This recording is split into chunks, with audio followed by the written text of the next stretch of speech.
Сәлеметсіздер ме, құрметті оқушылар? Мен Алматы облысы Талдықорған қаласы номер 2 орта мектептің математика пәні мұғалімі Жамалбекұлы Қадырбай.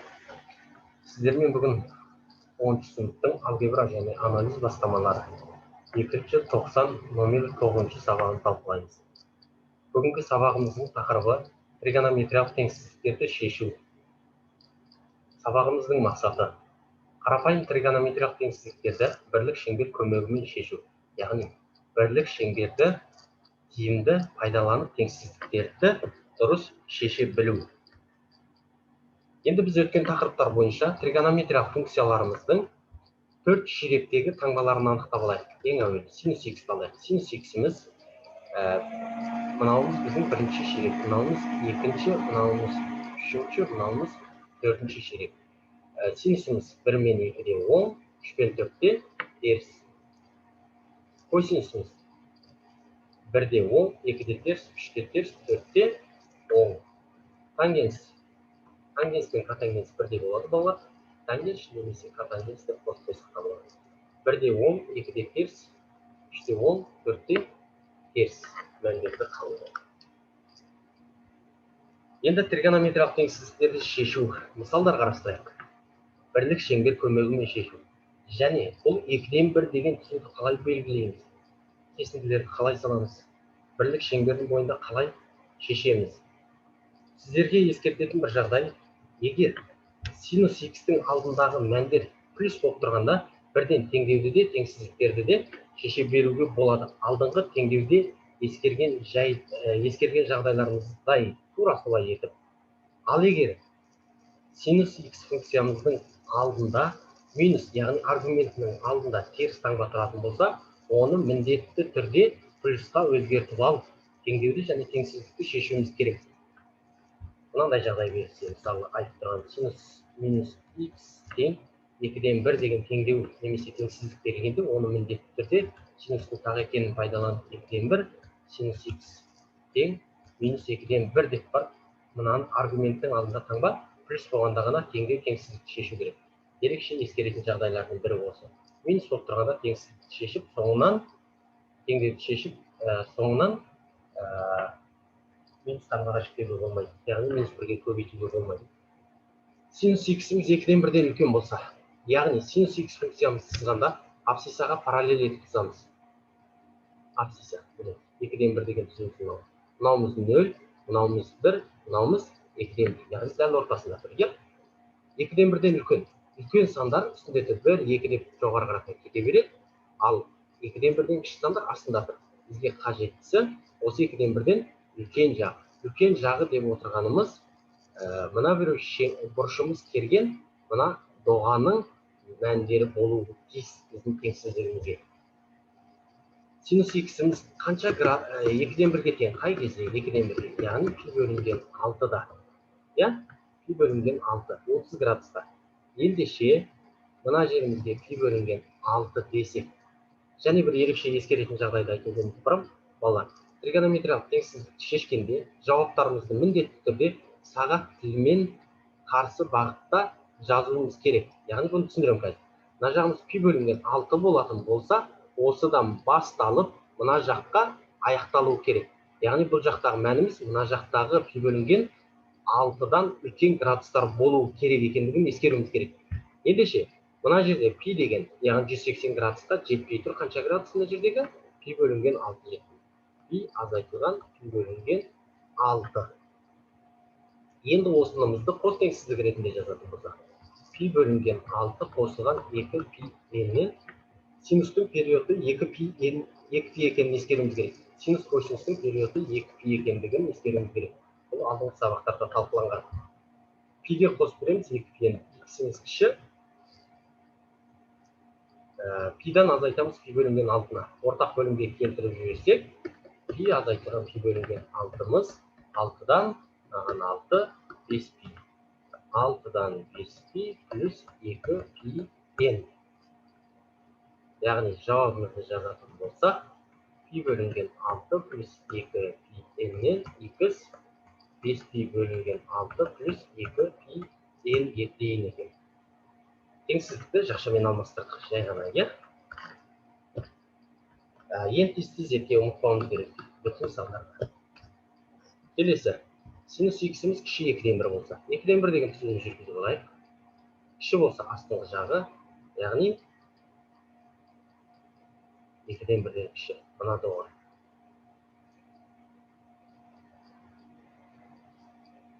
Мына доға болу керек. Мынаны білеміз, пи бөлінген 6, 30 градус. Бұны өзгерте алмаймыз. Бірінші ширектегі мәндеріне өзгертулер жасамаймыз. Енді мына жақта сағат тіліне қарсы жазатынымызды білсек, мына жерден басталатын болса, мына жермен аяқталатын болса, ендеше мына жағымыз міндетті түрде пи бөлінген 6-тан кіші, яғни 30 градустан кіші болу керек екен. Сұрақ осы жерде туындайды. Қалай кішірек жазамыз? Бұл жерде үлкен градустар жатыр ғой, екінші ширекте. Мына жерде 60 болса, мына жақтағы сол 120 болуы мүмкін ғой деген сұрақтар болуы мүмкін. Біз оны кішірейтіп жазу үшін сағат тілмен бағыттас етіп, яғни мына жерде былай қаратай минус 90, минус 180 деп жазатын болсақ, ары қаратай тағы 30 градус қосылып, минус пи қосылған пи бөлінген 6 деп жаза алады екенбіз. Сонымен жауабымыз болады екен, минус 6-дан 7 пи қосып жіберсек, мынаны ортақ бөлімге кетіп қосқаннан шығып жатыр, иә балалар? Қосамыз 2 пи n-ді, x-іміз кіші, пи бөлінген 6 қосылған 2 пи n. Дәл осылай жалғастырады екенбіз. Мына екі есепті және алдыңғы мысалымыздағы мына екі есепті өздеріңізге осы мысалға қарап отырып шығаратын тапсырмалар ретінде алыңыздар. Келесі синус x'іміз минус 2-ден 1-ден үлкен болса, яғни минус 2-ден 1 дегеніміз 0-дің астында. Берсің ғой, 0 мен минус 1-дің арасындағы, дәл ортасында минус 2-ден 1 деген түзілімді алатын болсақ. Минус 2-ден 1-ден үлкен. Яғни мына жағы. Біз ендеше сағат тіліне қарсы жазатын болсақ, мына жақтан бастап, 4-ші ширектегі мәннен бастап, 3-ші ширектегі мәнімен аяқтауымыз керек. Бұл жердегі мән жазу үшін біз білуіміз керек пи бөлінген 6, яғни 30 градус. Мына жерде минус пи бөлінген 6, мына жағымыз енді мынаны теріс санадық, мынаны оң санайтын болса, 90, 180 ары қаратай қосылады, пиге қосылады қанша градус? Пи бөлінген 6. Сонымен минус пи бөлінген 6 қосылған 2 пи n-нен x неге дейін? 7 пи бөлінген 6 қосылған 2 пи n-ге дейін. Периоды екені естеріңізге тиісті z-ге. Дәл осыған қарап отырып, мына екі есепті де шығарыңыздар.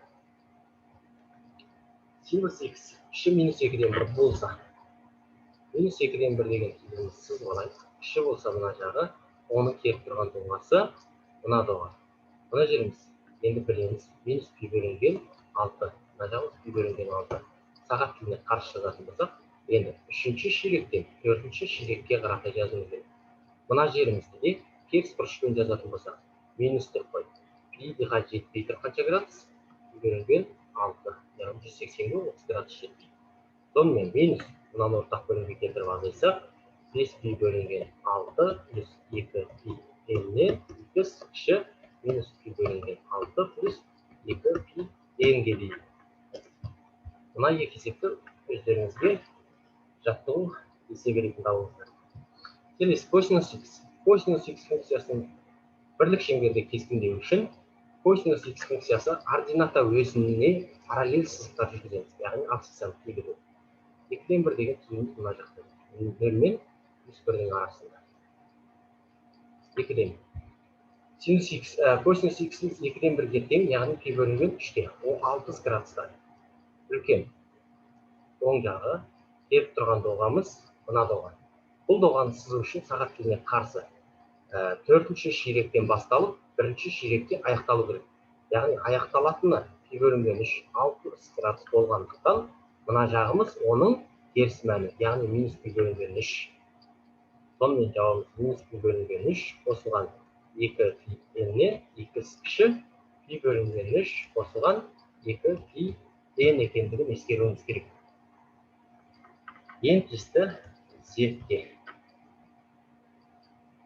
Енді тағы бір ескертетін жағдай, косинус x егер де қандай да бір оң саннан немесе теріс саннан үлкен болатын болса, үлкен деп косинусқа x-ге теңсіздігінің бағыты бұрылып тұратын болса, оны терісінен оңына деп жаттап алсаңыздар болады. қазір минус 2-ден 1-ден үлкен болған кезін көрейік. Косинус x кіші 2-ден 1 дейді. 2-ден 1 деген түйінді сызбағайық. Кіші болатын болса, ол сол жағы минус 1-ге қарайды. Оған сәйкес келіп тұрған доғамыз мына доға. Сол доғаға сәйкес келіп тұрған, иә? Қордаға сәйкес келіп тұрған доғамыз бұл доға. Енді сағат тіліне қарсы жазамыз. Стрелктерді міндетті түрде қоюды ұмытпаңыздар. Мына жердегі бұрышымыз пи бөлінген 3 екендігін ұмытпаңыздар. Пи бөлінген 3 60 градус. Ал мына жерді одан үлкен жазу үшін 2 пиге 60 градус шекпейді. 2 пиден азайтып пи бөлінген 6-ны. Ой, пи бөлінген 3-ті. Пи бөлінген 3-ті азайтып. Сонда пи бөлінген 3 қосылған 2 пи-нен косинусымызда период 2 пи болғандықтан 2 пи'ні қосып береміз. X кіші ортақ бөлімге келтіріп, бұл екеуін азайтып жүретін болсақ, 3-тен 6 5 пи. Яғни 5 пи бөлінген 3 қосылған 2 пи-н. Ең тиісті Z-ке. Мына екі мысалда екі есепті жақтық есебіне қарастырыңыздар. Келесі, косинус x минус 2-ден 1-ден үлкен болса, минус 2-ден минус 2-ден 1-ден үлкен. Мынау, оған сәйкес доғамыз бірлік шеңбердің бойында градустарымыз, мына градустар.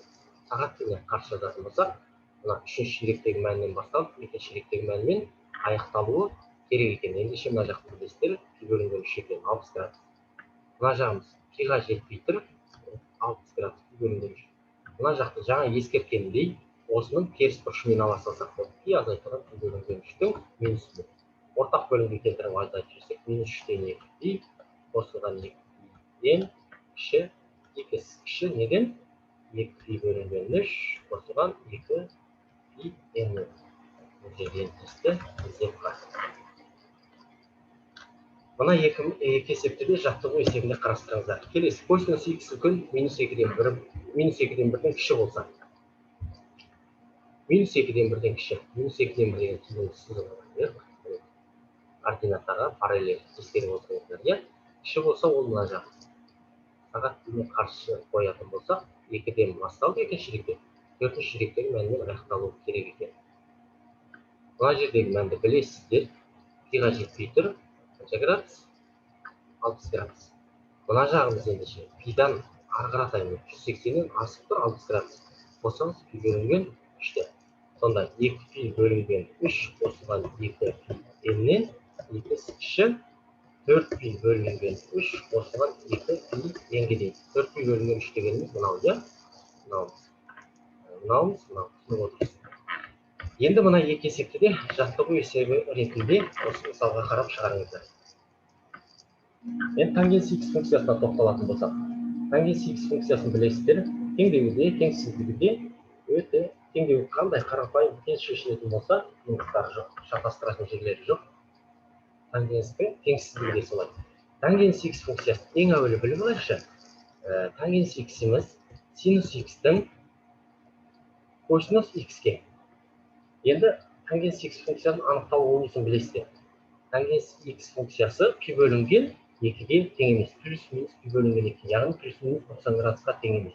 Не үшін? Өйткені тангенс 90 градуста 0 болады да, санды қандай да бір санды 0-ге бөлуге болмайтын анықтамамызға, қағидамызға қайшы келгендіктен, сондықтан біз тангенс x функциясын бірлік шеңбер бойында сызған кезде сіздерге тамаша тез есептеу әдісін көрсетейін. Астыңғы жағында минус пи бөлінген 2 бар деңіздер, бірлік шеңбер мына жерден басталады. Сіздер оны түзу ретінде қарастырыңыздар. Үстіңгі жағында пи бөлінген 2 бар деңіздер. Анықталуы солай. Минус пи бөлінген 2-ден пи бөлінген 2-ге дейін деген түзу кесіндіні алыңыздар. Тангенс x-іміз 3 түбір асты 3-тен үлкен болса, яғни x-іміз қанша градус? 3-тен түбір асты 3-ке. 30 градус па, 60 градус па? Міндетті түрде соны біліп алуымыз керек. Яғни тангенсіміз 30 градуста 3-тен түбір асты 3-ке тең. Енді 3-тен түбір асты 30 градусымызды беретін болсақ, мына жерде түбір асты 3 бөлінген 3. Я? Түзілеміз. Бірден кіші сан ғой, яғни бірден кіші, бірден тоқтау, осындай санды қарастыратымыз. Осы жерде. Пи бөлінген 30 градусымыз 6. Үлкен дейді. мына жағында үлкен мәндер бар ма? Теріс сандар, үстінде оң сандар. Ендеше жоғары қаратайық. Пи бөлінген 2-ге дейін. Сонымен жауабымыз болады екен. Пи бөлінген 6 қосылған 2 пи n-нен 2 кіші пи бөлінген 2. Кешіріңіздер, мына жерде бір нәрсе ескермеген. Котангенстің периоды пи n. Сондықтан пи бөлінген 6 қосылған пи n-нен 2 кіші болады. Пи бөлінген 2 плюс пи n-ге дейін. Ең тиісті z-қа.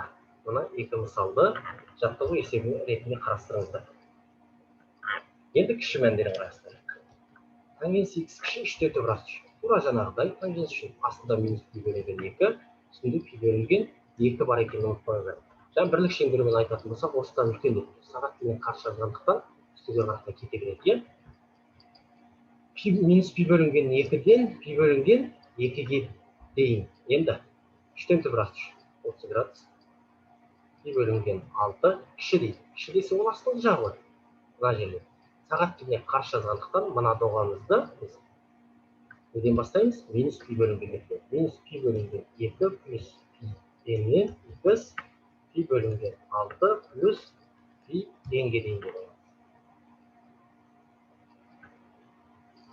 Ең тиісті z екенін ұмытпаңыздар. Мына екі мысалды алыңыздар. Жаттығу есебі. Келесі, тангенс x минус 3-тен түбірас 3-тен үлкен болса. Міндетті түрде сызып алуымыз керек. Мына жағымыз минус пи бөлінген 2, үстің жағында пи бөлінген 2. Сызып алыңыз. Оның қайдан шыққан жаңа ғана айттым. Тағы да ескертіп кетейін. Мына жерде минус пи бөлінген 2-ден пи бөлінген 2. Анықталу болысы, яғни үзіліс нүктесі, минус 90-ны 390 аралық. Минус түбірасты 3-тен, минус 3-тен түбірасты 3. Мына жер. Яғни бұны біз минус мәнмен жазамыз. 30 градус минус пи бөлінген 6. Үлкен болса ол мына жағы тек тұрған доған. Яғни үстіңгі жағы. Минус пи бөлінген 6 қосылған пи n-нен 2 кіші пи бөлінген 2 плюс пи n-ге дейін. Ең тиісті z-ге. Әрбір есептің соңындағы екі есепті, мысалдың астындағы екі есепті жаттығу есебін алыңыздар. Келесі, тангенс x кіші минус 3-тен түбірас 3-тен. Минус пи бөлінген 2, жазып қойыңыздар. Пи бөлінген 2, міндетті түрде тангенс шешкен достар. Кіші минус 3-тен түбірас 3. Бірінші, мынауымыз белгілі ме? Қанша градус? Минус пи бөлінген 6. Кіші болса ол астыңғы жағы. Астыңғы жағы. Үлкеннен кішіге қарата, сағат тілмен қарсы жазатын болсақ, кіші болып тұрғандар мына жер. Сонда минус пи бөлінген 2-ден пи бөлінген 2 плюс пи n-нен x'imiz қаншаға дейін? Пи бөлінген 6 минус пи бөлінген 6 плюс 2 пи плюс пи n-ға дейін. Ең тиісті z-ға. Мына екі есептеден тапсырма ретінде қарастырылады. Енді котангенс x функциясына келетін болсақ. Котангенс x функциясы. Тангенсімізді жаңа ординатаға параллель етіп салдық. Координатаға параллель. Яғни анықталу облысына байланысты. 0 мен 90-ның арасында 90 градус үзіліс нүктесі екен. Енді котангенс еске түсіретін болсақ, котангенс дегеніміз синус x-тің косинус x-тің синус x-ке қатынасы.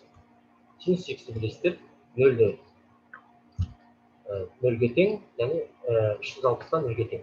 Сондықтан санын 0-ге болуға болмай, 0 мен 180 градустың арасын, 0 мен 180 градуста котангенс анықталмаған. Сол себеп, мына жағымызда 0 бар, мына жағымызда пи бар деп тангенс сияқты, бұны да бұлай сызып алуымызға болады. 3-тен түбірасты 3 сызып алайық. 3-тен түбірасты 3. Қанша градус? 3-тен түбірасты 3 котангенсте ол 60 градус деген. Пи бөлінген 3-те. Пи бөлінген 3-тен үлкен. Үлкен дегеніміз біздің оң жағына жатыр. Сандар бұлай қаратай үлкен ғой. 3-тен түбірасты 3-тен үлкен. Бұлай қаратай кетіп бара жатыр. Енді осыны жазу үшін білесіздер. Яғни мына біреу доға. Біз сағат тіліне қарсы жазатын болсақ, мынадан бастап мынаған дейін, яғни 0 қосылған пи n-нен x неге дейін пи бөлінген 3 қосылған пи n-ға дейін. N тиісті z-ға. Мына екі есепті жаттығу есебіне алыңыздар. Келесі дәл сол сияқты міндетті түрде жаңағыдай не сызып аламыз? 0 және пи деген бұрыштар түседі. 0 градус және пи. 3-тен түбір асты 3-тен кіші. Кіші болатын болса, ол сол жақ. Қанша градус?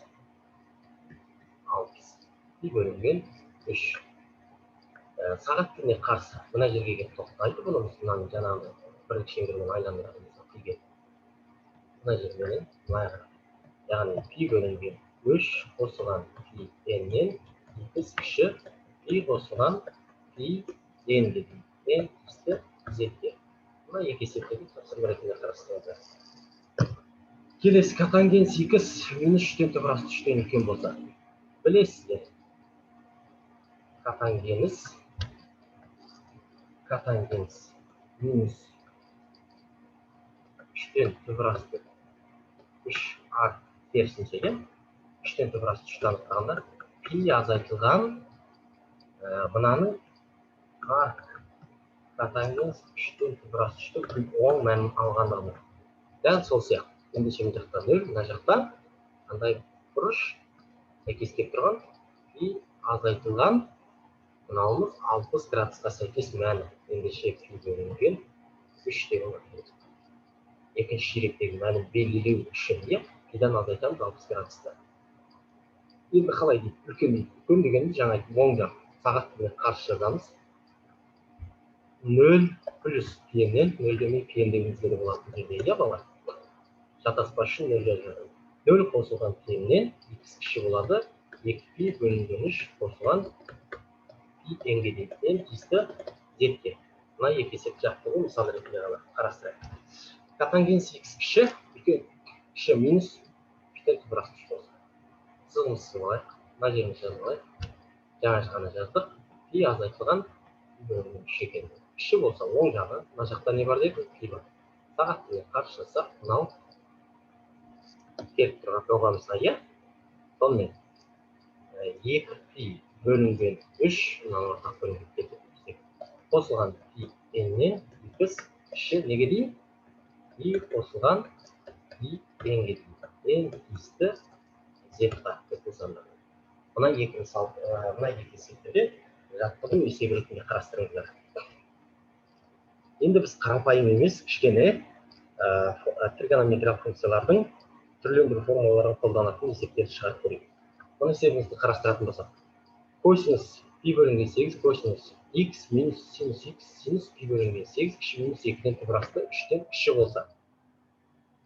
Ендеше қарап отырсаңыздар, бір текті функцияға айландыруымыз керек. Тригонометриялық теңсіздіктерді шешу үшін косинус пен синус үшін не істейміз? Қарайтын болсақ, мына формуланы бізге келтіріп тұр. Косинус альфа плюс бета деген.